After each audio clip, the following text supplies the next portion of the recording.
ꯈꯔꯒꯤꯗꯃꯛꯇ ꯅꯔꯝꯗꯝꯅ ꯐꯨꯔꯨꯞꯄꯨ ꯌꯣꯟꯊꯣꯛꯅꯕ ꯍꯣꯠꯅꯔꯤꯕꯗꯨꯕꯨ ꯅꯃꯥꯏ ꯏꯀꯥꯏ ꯈꯪꯗꯕ꯭ꯔꯣ? ꯏꯀꯥꯏꯕꯤꯌꯨ. ꯅꯈꯣꯏꯅ ꯅꯔꯝꯗꯝ ꯌꯣꯟꯊꯣꯛꯅꯕ ꯍꯣꯠꯅꯕ ꯃꯇꯝꯗ ꯌꯣꯟꯊꯣꯛꯈ꯭ꯔꯅꯤ ꯅꯔꯝꯗꯝꯗꯤ. ꯅꯈꯣꯏꯅ ꯁꯥꯁꯨ ꯌꯥꯎꯋꯦ ꯍꯥꯏꯕꯁꯦ ꯑꯃꯨꯛꯁꯨ ꯅꯤꯡꯁꯤꯡꯕꯤꯌꯣꯕ. 이람담 머니푸르시부 연톡나버기다막다 돌로 khara phanga koi chatliba sagai maidan asibaza nakhoi mathakta ngasidi wafam khadang thamjage madudi karino haiba matamda manipur iramdam inga chinga leijaramba kanglai pakasida mitok kya sangsilakpadagi manipur shanti leina leiba ngamdre mioi kya awapam tare yelomi kya warag leiri haibase nakhoi khangna manipurdagi mitop hana khandoknabagi upai puthoktingaida manipurda mitop singbu masing thiba yauksanabagi khudong chaba pibadawna manipurda census tawbara support tawgani thoklaiba nakhoi mayamse nakhoi gi nakok tawdang khanbiu nakhoi na tolop kharagi damakta naramdam yonthokanu haibase ai ahamara thamjage maramdi manipur lekha taba matamda nakhoi su yaugani nakhoi su manipur lekha tanabagi damakta support tawba yauksangganu kari 다막다 돌로 가르기 다막다 마니푸 투가이가니 하이버도디 나코이 하이행 약신그라 마뚱다 하이행 마니푸는 와락라바 마담 나코이 수체나라까니 나코이는 사수 야우그니 하버세 나 사나사나 땅 강전비요바 아두가 돌로 가르기 다막다 기당 자칼한비유 한비유 뺀다바 아두기니 아다기니 하이버기 다막다디 콜라이 타도케 뺀다운 스타이트오기 하이나 나코이 유니티 오이나 스타이트오이 까나기 마탁다 나코이부 후이동은 로에가 타미바 살까드기 마탁다 나코이는 스타이트오이바 돌로 행까다버기 다막다디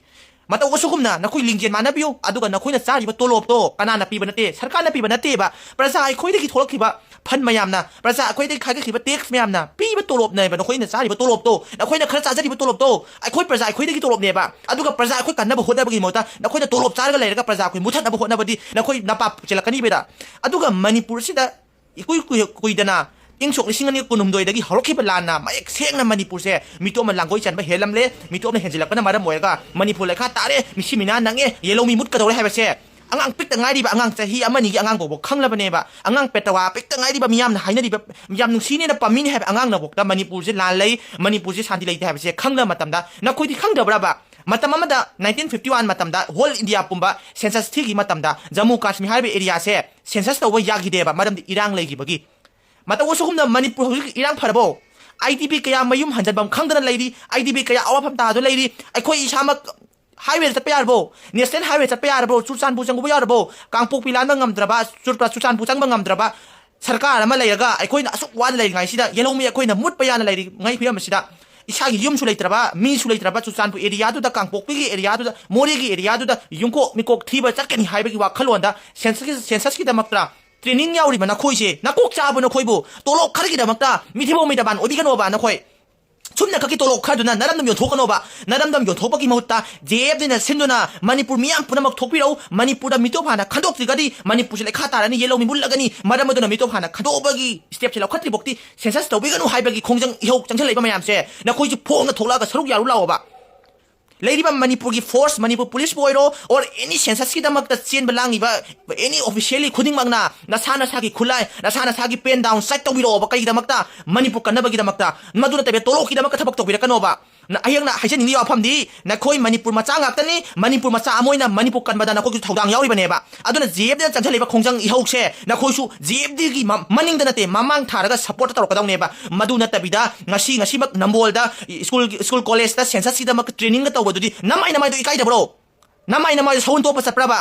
na khoi mai tai ma chanata bro manipuri ma chanata bro yelomi ma chanata bro yelomi muthat na ba hona laga manipur si kangong china ba hona riba manipur sarkar amadi india sarkar na punja laga hona ringai mathak sida na khoi na tolo khargi damakta na phurupu yo thoga ba hona riba du namai ikai khangda bro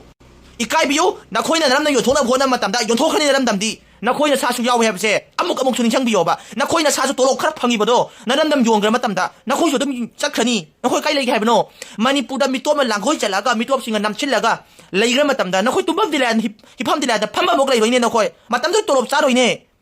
mitopam mitaman obiganu ne na khoi athuba matamda census training chattana miyam da census gi yumko mikok thina ba hona magi mauta adu su kai dro ne thiluse Chuchanpur lampak othokharba torbung bangla haibe area napi na mongsong dong leiba jaga du da noi yumkok thiru ge habro mikok thiru ge habro angoba sarkar ga managi haibra bana koi adu gumbagi mayam se yaubagi mauta na koi gyan tabiro adu gi mahota wangkhai da leiba wall club ta silliba miyam punamak na ahing thin naidana ahing lektuna yarektuna sarkar gi mayokta manipur census tawdingai da mitop hana mitok khandok na bag analysis na halu or any mechanism puthoga manipur mitok khandok haibase masido na koi sta mayam do la o sida phammaga na koi saruk yaula oba पुलप लौमिनसेबा मदु नतबिदा हाइगु मनादु योमा तोलो खरगिदमक्ता मिथिबो मिथबान साबिरकनोबा मदु ग्यान ताबिरु अदुगा वीडियो सिबु यंगबिदबि चिना पुनमंगना कितंग तोनसे कंजगरगसु मसिगुम मिथिबो मिथबानगिदमक्ता अखोइ लेपकोमसि मखोइ यंगसिबु टेक तोक्सन्दुना मियाम ममांगदा कना कनानो सेंससकिदमक्ता मणिपुरदा मितो मयांगिदमक सपोर्ट तौरगा येलो मि मुथादबा होनरिबसे करम स्टाफनो हाइबसे मथि फोंगतोसि हाइबसे आई मियाम मफमदा आई हाइजरगा मफम खुदिमक share तौदुना मखोइ मिकअप थोकपिउ हाइबगी खोलाउसे यहोलसि हाइबसिगिदमक्ता video सिबु नमजरकपनि मियाम Poonam पुखुरुमजरी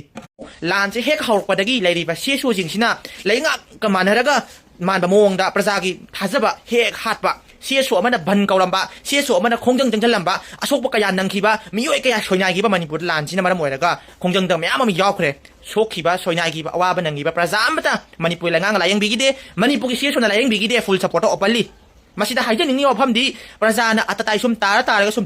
लैबा करिगी अखोइगी Tungi future की दमक्ता अतताइ तो ताजरगसु अखोइ असेंगबा पांडमदो फंगबा तारगदी पेंजगदौबनी अदुबु अतताइ सुम ताबा सेसोसुन सुम यासन्नगिबा पांडमदी एक फंगौदा मसिगी फिल्म सुम लेरकपदगी मणिपुर की प्रजा पुंबना सेसो हाइबा सेसोजे ममिंग बो पनबदा हंगोइ तुकचबा हाइबसे पोकनरम लबनेबा मिपाइनरम लबनेबा सेसो पनबा मतमदा हंगोइ नरेबा सिगी कंडीशन दा लेरबा मतमसिदा सेसो जिंजिना करम काना थाजबा प्रजा दो कोइ पीगनीना खनगदबगी महुत्ता ngасina ama hai hayengna ama hai aduna ama hai sum taunaraga leiraga ngasi manipur ki tasengba issue ama lakba manipur kanbagi manipur ki tungi future ki marai ba lepko da jala ko matamda sugumba hanagi yasanadabagi mongda phagi tahanba khongjang janguba singna atadai tahanba sugumba bmse handaksu tawgada manda mongda utpa hawlakpa se masi praja punamaki thamoida pena ba pongnari madam aduna leiriba seso jingsina amuktang manipur ki praja ki ihul khangna leibak ki ihul khangna thabak tawbiu leibak kanbiu कनागी मथक्ता एमएलएजिंगी मथक्ता अखोइ पुनमंग हाइजमिनसेबा सियोसोजिंगना लुचिंगबियु प्रजा ma'am इनरकनी कनागी मथक्ता लेंगाकी मथक्ता हाइजमिनसी अदुगा लेंगाक प्रजागा सियोसोगा अखोइ पुनमक खुसमनारगा लैरिबा central लेंगाक्ता Manipur कन्नबगी फिरेप लौमिनसी Manipur कन्नबगी खोंथांग लौमिनसेबा मसी लौदना सुम लैरगदी प्रजागी पेंदबन हेनमलकपदगी MLA कयागी मफमदा अखोइ पेंदबा खुलावकया लावग्रेबा हौजिक MLA दा लावकदबा मांद्रे कनागी मथक्का लावकनी सेसोजिंगी मथक तो लावकदौ मालेबा हंदकी मतंगदरी MLA नतेबा सेसोजिंगना प्रजाना वारकपसु यायबा मसिगी खोंथांगदा प्रजाजिंगी फिरेप थमोइ पेंदबा लेनरबा मतमसिदा प्रजाजिंगी दमक्ता सेसोजिंग इहुल खंगा थबक तौबिरौ मदु तौदा तारबिदा हौजिकु सुम सुसुसु नाइरगा मणिपुर कनबगी अरोइबा फिरेप मतम यौरबा मतमदा लिंजियन मानदबिदा अमन अमा हाय सुम तौनरगा लेरगदी हंदकी मतंगदी यामना फजबा खोंफम लाओय मणिपुर कल्लु कनाना सेसोजिंगना मणिपुर कल्लु करिगी दमक लिंजियन मानरगा कनगदौरिबा नखोइगी दमक्ता अखोइगी दमक्ता Tungi future की दमक्ता Kannada तक्सनगदौबा MLA जिंगी मफमदा अखोइ लिंजियन मानना नत्तबिदा अखोइना सेसो अमन अमुक तक्सनबा अमन अमुक यानबा सुगुम मचोंग पाक नाइदबा अमन अम लिंजियन मानदबगी थबकसे लिंजियन मानबा ngамदबना मरम ओइरगा ngasi मणिपुरगी लैंगांगना अखोइ प्रजा अखोइ उसितबनी लिंजियन मानदबना मरम ओइरगा सेंडन उसितबनी अखोइगी पांडम अमबो फंगदबसे लिंजियन मानदबने हामसे अखोइ पुनबा उंतंग खमिनरगा हंदकी मतंगददी मनिंग तुंग सुंगन हनबसु यारोय हनबमजु थोक्त्रे मरमदी मणिपुर जे कनबगी उपाय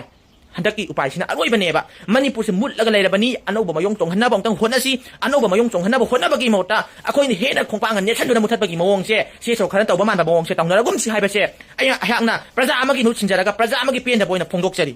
प्रजा पुनमकी पेंदबसे अदुकी मतिक लैरे लैजरगसु हंदकी मतंगददी जेएफडीना थोरइबा लेबाकीदमक असुकलुबा तानफम असिदा लौरइबा खोंथांगसे अखोइना प्रजा मोइना थमोइ सेंगा थागतपा फोंदोकनाइनि अदुगा लौरइबा खोंथांग मयामसे प्रजा पुनमक नौतंग इनमिनरगा मियामगीदमक खल्लगा अखोइ तुंगी फ्यूचरगीदमक खल्लगा इसाइसुगीदमक खल्लगा अखोइ फिरेप हनबलितना चंगसनमिनरसि अदुगा जेएफडीना लैरिबा केंद्रगी प्रजा मयामना मसा मसागी केंद्रदुगी एमएलए जिंगा मणिपुरगी मतंगदा मणिपुर हाना कल्लु अदु कोना युंको मिकोक थियु सेंसस तौ हाइबगी खोंथांग फिरेप करी लैगे हाइना हंगबा चची चंगमिनसि हाइरिबा खोंथांगसे हंगबा चपिउ हाइरिबा फिरेपसे मसि प्रजा पुनमक खो इमिनसि लोइना मखा तारकपदा वांगखैदगी हौदुना हयेंगदगी हौना हयेंगी लाइबा आगस्ट की तांग 10 दगी हौना चंगसनगदौरिबा सिटिन प्रोटेस्ट का लोइना अचौब इहौ कया अमा मियाम पुन्ना चंगसनिंगबगी अपाम लेरिबा कयासे अखोइ लेप नाइदना उतंग चंगसनमिनरगा हंदकी मतंगददी लेरिबा सेसो लेरिबा प्रजा लेरिबा एमएलए यावना लिंजियन चप मानरगा इंडिया की मथक्ता मणिपुर से नियम चुमना असेंग कल्लकपगी आइडिया अमा थोरनबगी दमक लिंजियन मानबगी तंजादो लौमिनसी अदुना अखोइना जेएफडी थादबा थमथि जेएफडी की दमकता मिचम प्रजा पुनमंग लेमिनसी अखोइ निंग हलगुमसी जेएफसी सोरकदबा यावसो अखोइ सेंदोकमिनसी अदुगा प्रजा अखोइना सोरकदबा यावसो जेएफडी सेंदोकसरकनी अखोइ अमना अमा अवादा पा मेनरगा लमदम कमिनसी हाइबसे मिचम प्रजा मयांगी मफमदा अहकी तरफदगी इकाय खुमनबग लोइना नुलुपना हाइजरी सागी पोंगना फम ओइबगिरा मणिपुर मुक नुंगाइबा लैत्रे हाइतारे चाबगिसु तुम्बगिसु लैबगिसु होय मणिपुर मुक नुंगाइबा ꯄ꯭ꯔꯤꯊꯤꯕꯤꯗ ꯂꯩꯔꯝꯒꯗꯧ ꯃꯥꯟꯗꯦ ꯍꯥꯏꯅ ꯈꯟꯕ ꯇꯥꯔꯦ ꯁꯧꯒ꯭ꯔꯤ ꯀꯥꯡꯁꯣꯏꯗ ꯊꯣꯡꯉꯁꯨ ꯌꯥꯝ ꯍꯥꯎꯕ ꯑꯗꯨꯒ ꯀꯔꯤ ꯋꯦꯗꯔ ꯍꯥꯏꯔꯒꯁꯨꯀꯣ ꯌꯥꯝ ꯁꯥꯕꯁꯨ ꯅꯠꯇꯕ ꯌꯥꯝ ꯏꯪꯕꯁꯨ ꯅꯠꯇꯕ ꯌꯥꯝ ꯅꯨꯡꯉꯥꯏꯕ ꯍꯥꯏꯇꯥꯔꯦ ꯑꯩꯈꯣꯏ ꯃꯅꯤꯄꯨꯔꯁꯤꯀꯣ ꯑꯗꯨꯒ ꯂꯣꯏꯅꯃꯛ ꯅꯨꯡꯉꯥꯏ ꯍꯥꯏꯇꯥꯔꯦ ꯑꯩꯈꯣꯏ ꯃꯅꯤꯄꯨꯔꯒꯤ ꯆꯤꯟꯖꯥꯛꯇꯒꯤ ꯍꯧꯔꯒ ꯂꯣꯏ ꯅꯨꯡꯉꯥꯏ ꯍꯥꯏꯇꯥꯔꯦ ꯑꯗꯨꯅ ꯃꯅꯤꯄꯨꯔꯗꯤꯀꯣ ꯁꯣꯝꯗꯤ ꯀꯔꯤ ꯈꯟꯕ꯭ꯔꯥ ꯈꯪꯗꯦ ꯑꯩ ꯃꯅꯤꯄꯨꯔꯗꯤ ꯌꯥꯝ ꯅꯨꯡꯁꯤ ꯍꯥꯏꯇꯥꯔꯦ ꯌꯥꯝ ꯅꯨꯡꯁꯤ ꯌꯥꯝ ꯅꯨꯡꯉꯥꯏ ꯑꯗꯨꯅꯅꯦ ꯑꯇꯣꯞꯄ ꯂꯝꯒꯤ ꯃꯤꯁꯤꯡꯅꯁꯨ ꯑꯩꯈꯣꯏ ꯂꯝꯗ ꯂꯥꯛꯄꯁꯤꯀꯣ ꯍꯟꯅꯤꯡꯗꯕꯗꯣꯀꯣ ꯑꯩꯈꯣꯏ ꯃꯅꯤꯄꯨꯔꯁꯤ ꯅꯨꯡꯉꯥꯏꯌꯦꯕ ꯃꯤꯅꯁꯨ ꯌꯥꯝ ꯄꯥꯝꯃꯦꯕ ꯑꯗꯨꯅ ꯑꯩꯈꯣꯏꯅ ꯃꯄꯥꯟ ꯂꯝꯗ ꯆꯠꯄ ꯃꯇꯝꯗ ꯑꯩꯈꯣই ꯃꯅꯤꯄꯨꯔꯒꯤ ꯆꯤꯟꯖꯥꯛꯁꯤ ꯀꯥꯎꯕ ꯉꯝꯗꯕꯅꯦ ꯂꯣꯏꯅꯃꯛ ꯀꯥꯎꯕ ꯉꯝꯗꯦꯀꯣ ꯃꯄꯥꯟꯗ ꯀꯣꯏꯕꯕꯨ ꯆꯠꯄ ꯑꯣꯏꯔꯣ ꯑꯗꯨꯒ ꯂꯥꯏꯔꯤꯛ ꯂꯥꯏꯁꯨ ꯊꯕꯛ ꯏꯪꯈꯥꯡ ꯇꯧꯕꯕꯨ ꯆꯠꯄ ꯑꯣꯏꯔꯣꯀꯣ ꯑꯩꯈꯣꯏ ꯃꯅꯤꯄꯨꯔꯒꯤ ꯆꯤꯟꯖꯥꯛ ꯃꯌꯥꯝꯁꯤ ꯀꯥꯎꯕ ꯉꯝꯗꯕ ꯑꯗꯨꯝ ꯅꯤꯡꯁꯤꯡꯂꯦꯕ ꯑꯗꯨꯅ ꯑꯗꯣꯝꯗꯤ ꯀꯔꯤ ꯇꯧꯕ꯭ꯔꯥ ꯈꯪꯗꯦ ꯑꯩꯈꯣꯏꯅ ꯁꯣꯝ ꯃꯅꯤꯄꯨꯔ ꯃꯄꯥꯟꯂꯣꯝꯗꯒ ꯆꯠꯄꯒꯨꯝꯕꯁꯤꯀꯣ ꯑꯩꯈꯣꯏ ꯉꯥꯔꯤ ꯑꯃꯅꯦ ꯑꯃꯦꯠꯄ ꯑꯃꯅꯦ ꯈꯔ ꯄꯨꯒꯅꯤ ꯀꯩꯅꯣ ꯕꯣꯇꯜ ꯃꯆꯥꯗ ꯑꯗꯨꯒ ꯃꯣꯏꯒꯤ ꯃꯄꯥꯟ ꯂꯝꯒꯤ ꯆꯥꯛ ꯌꯦꯟꯁꯥꯡ ꯆꯥꯔꯝꯗꯥꯏꯗꯒꯀꯣ ꯈꯔ ꯄꯨꯊꯣꯛꯑꯒ ꯆꯥꯕꯗꯣ ꯈꯨꯍꯥꯎ ꯑꯃꯀꯣ ꯃꯣꯔꯣꯛꯀ ꯉꯥꯔꯤ ꯑꯍꯥꯎꯕꯒꯤ ꯈꯨꯍꯥꯎꯗꯨꯗꯤ ꯋꯥ ꯀꯥꯎꯕ ꯉꯝꯗꯕꯅꯦꯀꯣ ꯑꯗꯨꯒ ꯀꯔꯤꯅꯣ ꯑꯩꯈꯣꯏꯅ ꯁꯨꯃꯥꯏꯅ ꯑꯃꯦꯠꯄ ꯃꯍꯤ ꯂꯥꯡꯕ ꯄꯣꯠ ꯄꯨꯕ ꯅꯨꯡꯉꯥꯏꯇ꯭ꯔꯁꯨ ꯉꯥꯔꯤꯒ ꯃꯣꯔꯣꯛꯀꯨꯝꯕꯒ ꯊꯥꯎꯗ ꯈꯤꯇꯪ ꯇꯥꯎꯊꯣꯛꯑꯒꯀꯣ ꯄꯨꯔꯒ ꯆꯠꯄꯒꯨꯝꯕꯁꯤ ꯌꯥꯝ ꯍꯥꯎꯕ ꯍꯥꯏꯇꯥꯔꯦ ꯆꯠꯄ ꯃꯇꯝꯗꯗꯤ ꯑꯗꯨꯅ ꯑꯩꯈꯣই ꯃꯅꯤꯄꯨꯔꯁꯤ ꯌꯥꯝ ꯅꯨꯡꯁꯤꯖꯕ ꯆꯤꯟꯖꯥꯛꯇꯒꯤ ꯂꯣꯏꯅꯃꯛ ꯍꯥꯏꯈꯤꯕꯗꯨꯀꯣ ꯂꯣꯏꯅ ꯅꯨꯡꯉꯥꯏ ꯂꯣꯏꯅ ꯍꯥꯎꯋꯦ ꯃꯄꯥꯟ ꯂꯝꯒꯤ ꯆꯤꯟꯖꯥꯛꯁꯤꯡꯁꯤ ꯑꯩꯈꯣꯏꯗꯤ ꯆꯥꯕꯁꯨ ꯍꯩꯇꯦ ꯍꯥꯎꯁꯨ ꯍꯥꯎꯇꯦ ꯑꯩꯈꯣই ꯃꯅꯤꯄꯨꯔꯒꯤ ꯀꯩꯅꯣꯗꯨ ꯌꯦꯡꯉꯣꯅꯦ ꯁꯣꯏꯕꯨꯝꯅꯦ ꯉꯥꯔꯤꯅꯦ ꯊꯣꯛꯂꯤꯕ ꯃꯌꯥꯝꯁꯤ ꯁꯣꯏꯕꯨꯝꯒ ꯑꯂꯨꯒ ꯏꯔꯣꯟꯕꯁꯨ ꯌꯥꯝ ꯍꯥꯎꯏ ꯍꯥꯏꯔꯀꯥꯟꯗꯗꯤꯀꯣ ꯑꯩꯈꯣই ꯃꯅꯤꯄꯨꯔꯒꯤ ꯅꯨꯡꯉꯥꯏꯕꯁꯤ ꯑꯗꯨꯅ ꯑꯩꯈꯣই ꯃꯅꯤꯄꯨꯔꯁꯤ ꯌꯥꯝ ꯅꯨꯡꯁꯤꯅ ꯄꯨꯟꯅ ꯅꯨꯡꯁꯤ ꯆꯥꯟꯅꯅ ꯍꯤꯡꯃꯤꯟꯅꯅꯤꯡꯉꯦ ꯑꯩꯈꯣই ꯃꯅꯤꯄꯨꯔꯃꯨꯛ ꯅꯨꯡꯉꯥꯏꯕ ꯂꯩꯇ꯭ꯔꯦ ꯑꯗꯨꯅ ꯑꯇꯣꯞꯄ ꯑꯇꯩꯗ ꯂꯩꯌꯣ ꯍꯥꯏꯔꯁꯨ ꯑꯩꯗꯤ ꯁꯨꯡꯂꯩ ꯂꯩꯅꯤꯡꯗꯦ ꯍꯥꯏꯇꯥꯔꯦ ꯃꯅꯤꯄꯨꯔ ꯊꯥꯗꯣꯛꯑꯒꯀꯣ ꯑꯗꯨꯅ ꯃꯅꯤꯄꯨꯔꯃꯨꯛ ꯅꯨꯡꯉꯥꯏꯕ ꯂꯩꯇ꯭ꯔꯦ ꯍꯧꯖꯤꯛꯁꯨ ꯁꯧꯒ꯭ꯔꯤ ꯊꯣꯡꯉꯒ ꯂꯩꯌꯦꯕ ꯈꯨꯍꯥꯎꯗꯨ ꯀꯌꯥꯝ ꯍꯥꯎꯕ꯭ꯔꯥ ꯃꯌꯥꯝꯁꯨ ꯈꯪꯕꯤꯔꯝꯒꯅꯦꯕ ꯁꯧꯒ꯭ꯔꯤꯒ ꯉꯥꯔꯤꯒ ꯑꯍꯥꯎꯕꯒꯤ ꯃꯍꯥꯎꯁꯤꯀꯣ ꯑꯗꯨꯗ ꯌꯥꯝ ꯅꯨꯡꯁꯤꯌꯦ ꯑꯩꯈꯣই ꯃꯅꯤꯄꯨꯔꯁꯤꯀꯣ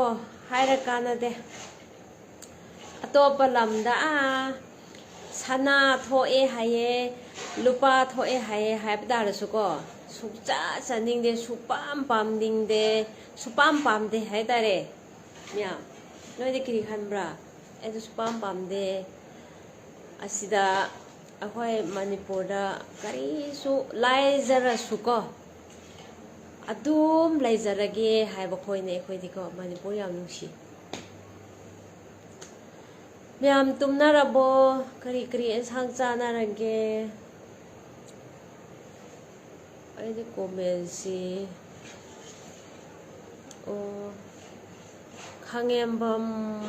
ꯑꯣꯃꯤꯇꯥ ꯆꯅꯨ ꯀꯣ ꯆꯥꯛ ꯆꯥꯔꯕꯣ ꯏꯆꯦ ꯑꯩꯗꯤ ꯆꯥꯗ꯭ꯔꯤ ꯍꯥꯏꯇꯥꯔꯦ ꯅꯣꯏꯗꯤ ꯆꯥꯔꯕꯣ ꯑꯗꯨꯒ ꯔꯥꯖꯦꯁ ꯃꯣꯏꯔꯥꯡꯊꯦꯝ ꯆꯥꯛ ꯆꯥꯕꯤꯔꯕ꯭ꯔꯣ ꯆꯥꯗ꯭ꯔꯤ ꯑꯩꯈꯣꯏꯗꯤ ꯆꯥꯗ꯭ꯔꯤ ꯑꯗꯨꯒ ꯊꯤꯌꯨꯃꯩ ꯚꯤꯛꯇꯣꯔꯤꯌꯥ ꯀꯣ ꯑꯩꯒꯤ ꯏꯅꯥꯎ ꯌꯥꯝ ꯅꯨꯡꯁꯤꯌꯦ ꯑꯩꯁꯨ ꯃꯅꯤꯄꯨꯔꯁꯦ ꯌꯥꯝ ꯅꯨꯡꯁꯤꯌꯦ ꯑꯩꯈꯣꯏ ꯂꯣꯏꯅꯃꯛ ꯅꯨꯡꯁꯤꯀꯣ ꯃꯅꯤꯄꯨꯔ ꯅꯨꯡꯁꯤꯗꯕ ꯂꯩꯔꯝꯃꯣꯏ ꯌꯥꯝ ꯅꯨꯡꯁꯤꯌꯦ ꯑꯁꯦꯡꯕ ꯃꯦꯗꯥꯝ ꯚꯤꯛꯇꯣꯔꯤꯌꯥ ꯅꯆꯦꯁꯨ ꯃꯅꯤꯄꯨꯔꯁꯤ ꯌꯥꯝ ꯅꯨꯡꯁꯤꯌꯦ ꯊꯥꯗꯣꯛꯄ ꯉꯝꯗꯦ ꯑꯗꯨꯒ ꯔꯥꯖꯦꯁ ꯃꯣꯏꯔꯥꯡꯊꯦꯝ ꯃꯦꯗꯥꯝ ꯀꯔꯤ ꯈꯨꯟꯗꯒꯤꯅꯣ ꯑꯩꯗꯤ ꯀꯩꯅꯣꯗꯒꯤꯅꯦ ꯅꯣꯅꯦꯗꯒꯤꯗꯤ ꯑꯣꯏꯌꯦ ꯑꯗꯨꯕꯨ ꯑꯉꯥꯡꯁꯤꯡ ꯂꯥꯏꯔꯤꯛ ꯇꯝꯕꯒꯤꯀꯣ ꯏꯝꯐꯥꯜꯗ ꯍꯧꯖꯤꯛ ꯏꯝꯐꯥꯜꯗ ꯑꯗꯨꯝ ꯂꯩꯌꯦ ꯑꯁꯦꯡꯕꯗꯤ ꯅꯣꯅꯦꯗꯒꯤꯅꯦꯀꯣ ꯌꯥꯝ ꯅꯨꯡꯁꯤꯌꯦ ꯃꯔꯨꯞ ꯃꯄꯥꯡꯁꯤꯡꯁꯦꯀꯣ ꯑꯗꯨꯅ ꯑꯩꯈꯣꯏ ꯅꯨꯡꯁꯤ ꯆꯥꯟꯅꯅ ꯆꯔꯥ ꯅꯥꯃꯇ ꯆꯥꯔꯁꯨ ꯅꯨꯡꯁꯤ ꯆꯥꯟꯅꯅ ꯂꯩꯁꯦ ꯑꯇꯣꯞꯄ ꯁ꯭ꯇꯦꯠ ꯀꯌꯥ ꯃꯥꯟꯅꯗꯦ ꯑꯩꯈꯣꯏ ꯃꯅꯤꯄꯨꯔꯃꯨꯛ ꯐꯕ ꯃꯅꯤꯄꯨꯔꯃꯨꯛ ꯅꯨꯡꯁꯤꯕ ꯂꯩꯇ꯭ꯔꯦꯀꯣ ꯃꯌꯥꯝ ꯀꯣ ꯑꯗꯨꯅ ꯑꯗꯨꯃꯥꯏꯅ ꯍꯥꯏꯖꯅꯤꯡꯉꯦ ꯑꯩꯒꯤ ꯋꯥꯈꯜꯗꯗꯤ ꯃꯌꯥꯝ ꯑꯩꯒꯤ ꯂꯥꯏꯐꯄꯨ ꯌꯦꯡꯕꯤꯔꯤꯕ ꯀꯣꯃꯦꯟꯒ ꯍꯪꯕꯤꯔꯤꯕ ꯀꯣ ꯏꯅꯥꯎ ꯑꯩꯒꯤ ꯃꯔꯨꯞ ꯃꯄꯥꯡ ꯃꯌꯥꯝꯕꯨꯀꯣ ꯌꯥꯝ ꯊꯥꯒꯠꯆꯔꯤ ꯑꯩꯒꯤ ꯂꯥꯏꯐ ꯌꯦꯡꯕꯤꯕꯒꯤꯗꯃꯛ ꯉꯥꯏꯍꯥꯛꯇꯪ ꯁꯔꯨꯛ ꯌꯥꯃꯤꯟꯅꯕꯒꯤꯗꯃꯛꯇꯀꯣ ꯌꯥꯝ ꯅꯨꯡꯉꯥꯏꯌꯦ ꯌꯥꯝ ꯅꯨꯡꯁꯤ ꯍꯥꯏꯇꯥꯔꯦꯀꯣ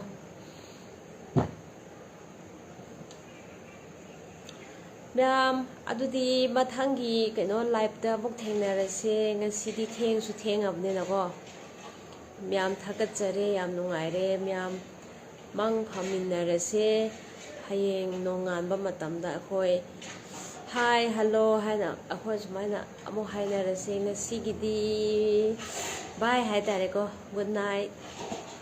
ꯂꯥꯟꯁꯦ ꯍꯦꯛ ꯍꯧꯔꯛꯄꯗꯒꯤ ꯂꯩꯔꯤꯕ ꯁꯤꯁꯨꯁꯤꯡꯁꯤꯅ ꯂꯩꯉꯥꯛꯀ ꯃꯥꯟꯅꯔꯒ ꯃꯥꯟꯕ ꯃꯑꯣꯡꯗ ꯄ꯭ꯔꯖꯥꯒꯤ ꯊꯥꯖꯕ ꯍꯦꯛ ꯍꯥꯠꯄ ꯁꯤꯁꯨ ꯑꯃꯅ ꯕꯟ ꯀꯧꯔꯝꯕ ꯁꯤꯁꯨ ꯑꯃꯅ ꯈꯣꯡꯖꯪ ꯆꯪꯁꯤꯜꯂꯝꯕ ꯑꯁꯣꯛꯄ ꯀꯌꯥ ꯅꯪꯈꯤꯕ ꯃꯤꯑꯣꯏ ꯀꯌꯥ ꯁꯣꯏꯅꯥꯏꯈꯤꯕ ꯃꯅꯤꯄꯨꯔꯗ ꯂꯥꯟꯁꯤꯅ ꯃꯔꯝ ꯑꯣꯏꯔꯒ ꯈꯣꯡꯖꯪꯗ ꯃꯌꯥꯝ ꯑꯃ ꯌꯥꯎꯈ꯭ꯔꯦ ꯁꯣꯛꯈꯤꯕ ꯁꯣꯏꯅꯥꯏꯈꯤꯕ ꯑꯋꯥꯕ ꯅꯪꯈꯤꯕ ꯄ꯭ꯔꯖꯥ ꯑꯃꯇ ꯃꯅꯤꯄꯨꯔ ꯂꯩꯉꯥꯛꯅ ꯂꯥꯌꯦꯡꯕꯤꯈꯤꯗꯦ ꯃꯅꯤꯄꯨꯔꯒꯤ ꯁꯤꯁꯨꯅ ꯂꯥꯌꯦꯡꯕꯤꯈꯤꯗꯦ ꯐꯨꯜ ꯁꯞꯄꯣꯔꯠꯇ ꯑꯣꯄꯟꯂꯤ ꯃꯁꯤꯗ ꯍꯥꯏꯖꯅꯤꯡꯉꯤ ꯋꯥꯐꯝꯗꯤ ꯄ꯭ꯔꯖꯥꯅ ꯑꯇꯇꯥꯏ ꯁꯨꯝ ꯇꯥꯔꯒ ꯁꯨꯝ ꯂꯩꯕ ꯀꯔꯤꯒꯤ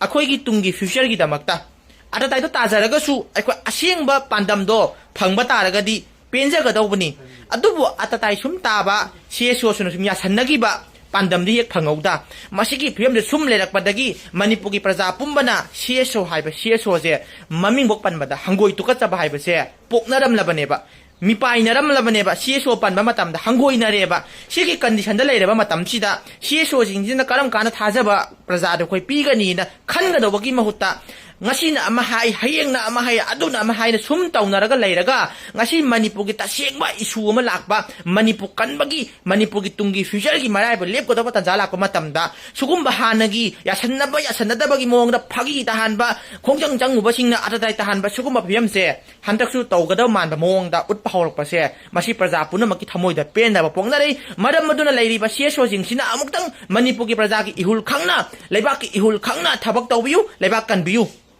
ꯀꯅꯥꯒꯤ ꯃꯊꯛꯇ MLAꯁꯤꯡꯒꯤ ꯃꯊꯛꯇ ꯑꯩꯈꯣꯏ ꯄꯨꯝꯅꯃꯛꯅ ꯍꯥꯏꯖꯃꯤꯟꯅꯁꯦꯕ ꯁꯤꯁꯣꯁꯤꯡꯅ ꯂꯨꯆꯤꯡꯕꯤꯌꯨ ꯄ꯭ꯔꯖꯥ ꯃꯌꯥꯝ ꯏꯅꯔꯛꯀꯅꯤ ꯀꯅꯥꯒꯤ ꯃꯊꯛꯇ ꯂꯩꯉꯥꯛꯀꯤ ꯃꯊꯛꯇ ꯍꯥꯏꯖꯃꯤꯟꯅꯁꯤ ꯑꯗꯨꯒ ꯂꯩꯉꯥꯛꯀ ꯄ꯭ꯔꯖꯥꯒ ꯁꯤꯁꯣꯒ ꯑꯩꯈꯣꯏ ꯄꯨꯝꯅꯃꯛ ꯈꯨꯠꯁꯝꯅꯔꯒ ꯂꯩꯔꯤꯕ ꯁꯦꯟꯇ꯭ꯔꯦꯜ ꯂꯩꯉꯥꯛꯇ ꯃꯅꯤꯄꯨꯔ ꯀꯟꯅꯕꯒꯤ ꯐꯤꯔꯦꯞ ꯂꯧꯃꯤꯟꯅꯁꯤ ꯃꯅꯤꯄꯨꯔ ꯀꯟꯅꯕꯒꯤ ꯈꯣꯡꯊꯥꯡ ꯂꯧꯃꯤꯟꯅꯁꯦꯕ ꯃꯁꯤ ꯂꯧꯗꯗꯅ ꯁꯨꯝ ꯂꯩꯔꯒꯗꯤ ꯄ꯭ꯔꯖꯥꯒꯤ ꯄꯦꯟꯗꯕꯅ ꯍꯦꯟꯃꯜꯂꯛꯄꯗꯒꯤ MLA ꯀꯌꯥꯒꯤ ꯃꯐꯝꯗ ꯑꯩꯈꯣꯏ ꯄꯦꯟꯗꯕ ꯈꯨꯜꯂꯥꯎ ꯀꯌꯥ ꯂꯥꯎꯈ꯭ꯔꯦꯕ ꯍꯧꯖꯤꯛꯇꯤ MLAꯗ ꯂꯥꯎꯔꯛꯀꯗꯧꯕ ꯃꯥꯟꯗ꯭ꯔꯦ ꯀꯅꯥꯒꯤ ꯃꯊꯛꯇ ꯂꯥꯎꯔꯛꯀꯅꯤ ꯁꯤꯁꯣꯁꯤꯡꯒꯤ ꯃꯊꯛꯇ ꯑꯣꯏꯅ ꯂꯥꯎꯔꯛꯀꯗꯧ MLAꯕ ꯍꯟꯗꯛꯀꯤ ꯃꯇꯥꯡꯗꯗꯤ MLA ꯅꯠꯇꯦꯕ ꯁꯤꯁꯣꯁꯤꯡꯅ ꯄ꯭ꯔꯖꯥꯅ ꯋꯥꯔꯛꯄꯁꯨ ꯌꯥꯏꯑꯕ ꯃꯁꯤꯒꯤ ꯈꯣꯡꯊꯥꯡꯗ ꯄ꯭ꯔꯖꯥꯁꯤꯡꯒꯤ ꯐꯤꯔꯦꯞ ꯊꯃꯣꯏ ꯄꯦꯟꯗꯕ ꯂꯩꯅꯔꯕ ꯃꯇꯝꯁꯤꯗ